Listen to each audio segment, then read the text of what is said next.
Hello, masaganang buhay at masayang araw. Welcome to ang sabi ni Daddy's Vlog.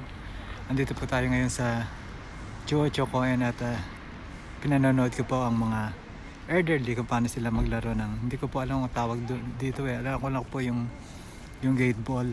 Pero tignan po natin kung gaano sila kasigla at kasayang maglaro.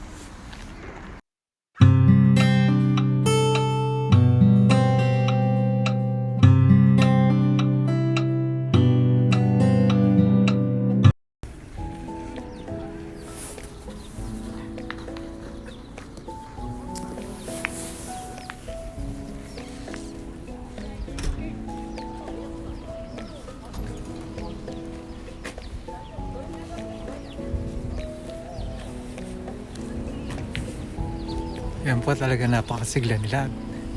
Enjoy na enjoy sa paglalaro. Pasigla pa po sa akin.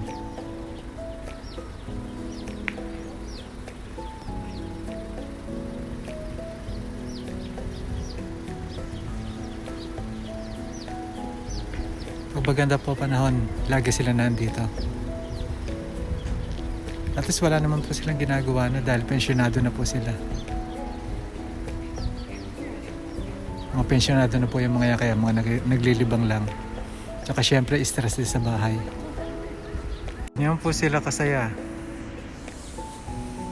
Talagang ina-enjoy nila yung laro nila at yung edad nila dahil you only lived once, kaya kailangan maging masaya ka sa mga ginagawa mo. Hindi natin alam kung hanggang kailan tayo mabubuhay, kaya kailangan natin maging masaya. At kung nalulungkot tayo at nade-depress, pilitin natin maging masaya. Ayan po ang puno ng cherry blossom. Sa iba po, medyo bumuka na po yung mga bulaklak. Dito po hindi pa. Ito po ang isa sa mga paborito ko pang tambayan. Kasi po napaka relaxing at napaka gan sa loob, nakaka-relax talaga. Yung pag-uupo ka rito at kailangan mo magmuni-muni. Pero ako po kailangan ko mag-money-money. Dahil wala po tayong pera. Ayan po. Napakatahimik pa. At Lunes na Lunes.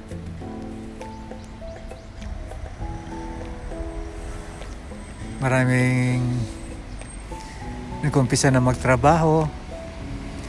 Dahil dito po ay importante po ang oras. Dahil pag sinabi po na oras, ay kailangan po na on time. Dahil na hindi po uso dito yung mga Philippine time. Ayan. Yung iba po, yung mga hosto o yung mga nagtatrabaho bilang tinatawag nating mga, sabi nila yung mga vampira, nagising sa gabi, tulog sa araw. Ngayon pa lang po nagsisiuwian yung mga customer. Alas 10 na po. Talaga sinusulit po nila yung kanilang pag-iinom. Pero grabe naman pong patayan sa inuman sa mga umise o bar ng mga hosto. Talaga pong gagapang ka sa kalasingan.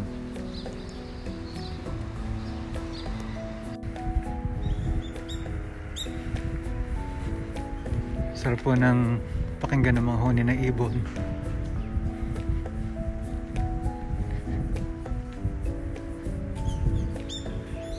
Sarap po sa tenga. Nakaka-relax pa pag talagang nakapag brisk walking kayo. Maganda po sa kalusugan dahil nare-refresh po yung utak nyo.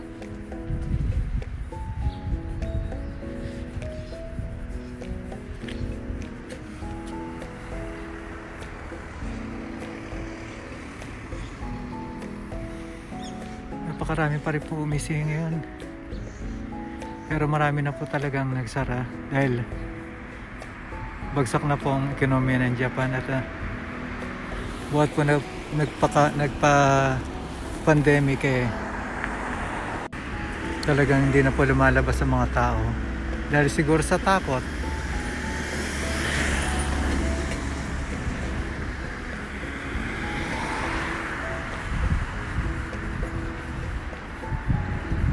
Meron po dito ang international school.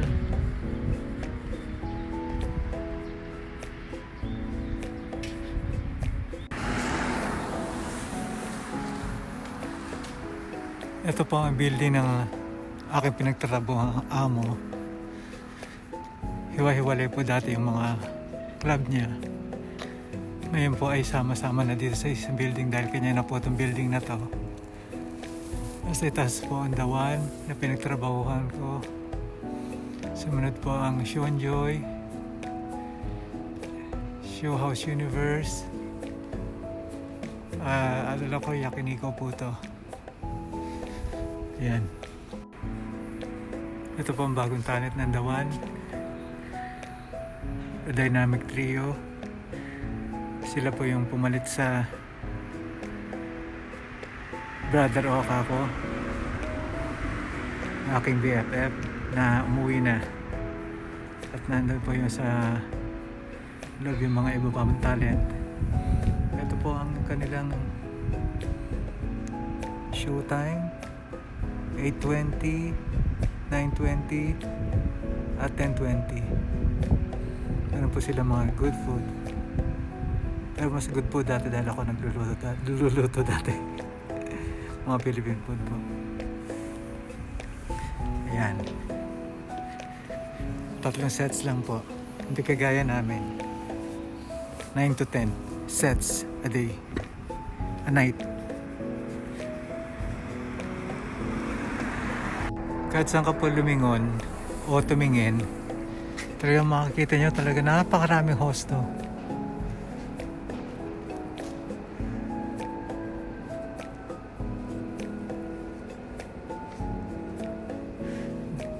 Napakarami pong club ng hosto sa paligid.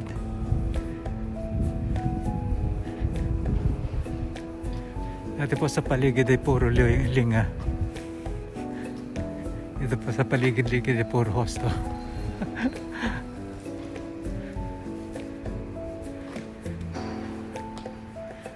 Tahimik ka na po. Hindi kagaya sa Tokyo, Osaka. Talagang kahit na gantong oras maraming tao kasi Hinakaputo, ibig sabihin probinsya. Kaya po wala masyadong tao pag gantong oras.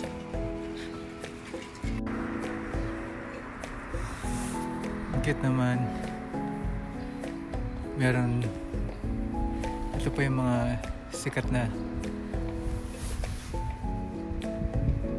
na jersey ng mga baseball superstar dito. Yan po Tigers po, moto-moto o kaya po yan. Ang card po ay Hiroshima.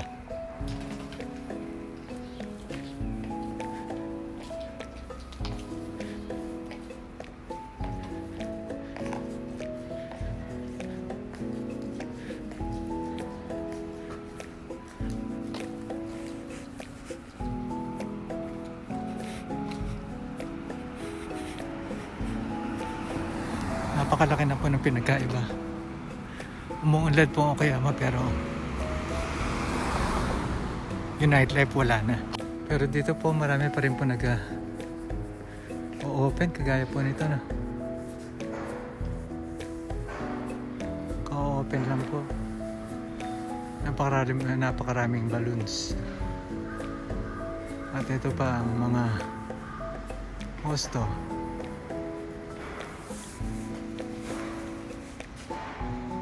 Yan po kanilang mga mukha.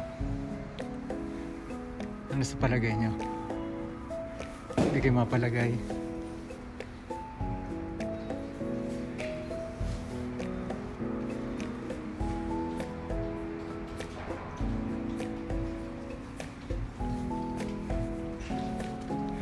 Yan pa mga tsura ng mga hostel.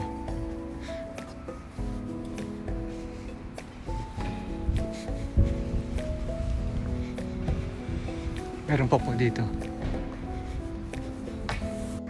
Yung pa Club Zero. Yan po yung mga hostel dito.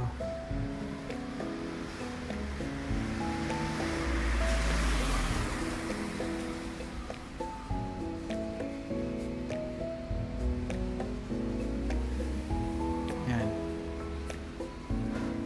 Puro po filter.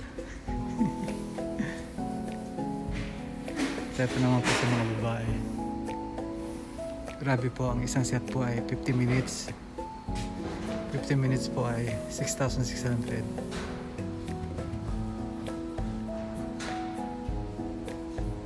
Tapos may VIP room po sila. Ang isang set po ay 7,700. Napakamahal po. Magte-table ko lang po yan. Pwede pa inumin. Ito pa mga hosto. Hosto pa more. Yan. Dito po pag hosto, lulunurin ka po sa alak. Talagang hindi ka kailangan pag hosto ka matibay ka sa alak. At hindi lang po yung matibay. Halo-halo po ang iniinom. Kailangan po talaga lahat ng klaseng alak iinumin mo, lalaklakin mo. Hindi po inumin laklak. Ganyan po dito.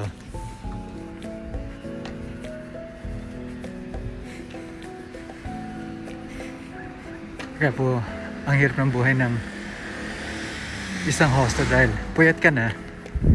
Manahin nyo, gantong oras ka uuwi. Pero late naman sila nagbubukas, mga 9 or 10. Pero kahit na, sunugin mo yung meron din po silang ranking o meron din po silang quota, meron din po silang mga back sa iniinom nila at kailangan po importante ay makapagbukas po sila ng mga alak, bote ng alak at kailangan po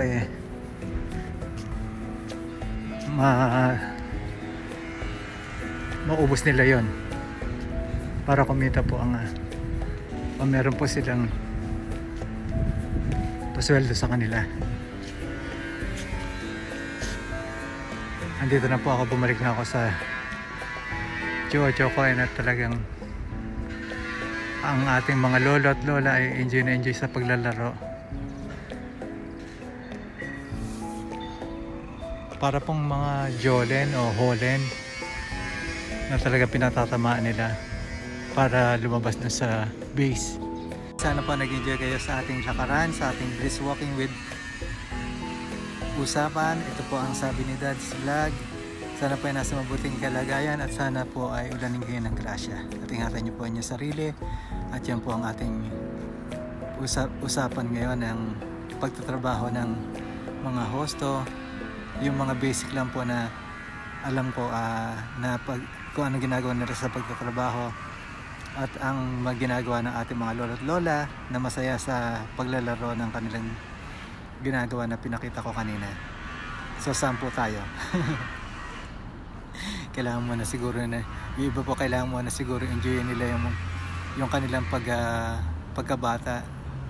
Ang mahirap po nito pag sila nagkasakit at tinamaan ng sakit, mahirap po na talagang kailangan natin alagaan ating kalusugan. So hanggang sa muli pong pagkikita, paalam po. Bye bye. I love you all.